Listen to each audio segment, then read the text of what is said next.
Kamanda wa polisi mkoa wa Katavi, kamishna msaidizi mwandamizi wa polisi Kasta Ngonyani, amethibitisha kutokea kwa tukio hilo kwa njia ya simu, huku akisema taarifa ziliwafikia kutoka kwa mwenyekiti wa mtaa huo. Aligundua kufariki kwa mtu asiyefahamika mwenye jinsia ya kiume, umri kati ya miaka 30 mpaka 35, baada ya kujinyonga kwa kujifunga shingoni kwa kutumia kipande cha chandarua na kujitundika kwenye mti.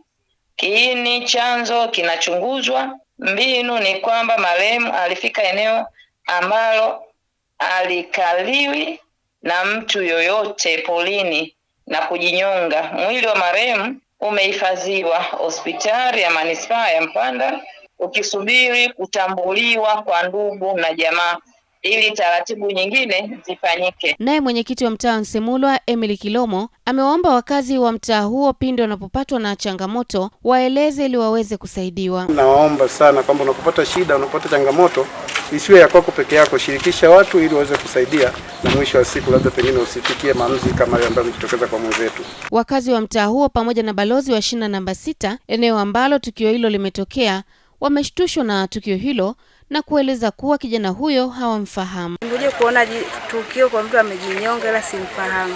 Baada ya kupata taarifa hii nikaja kushuhudia sehemu ya tukio. Kiukweli hiki kitu kinasikitisha sana. Nilipigiwa simu kwamba kuna mtu kwenye eneo lako amejinyonga.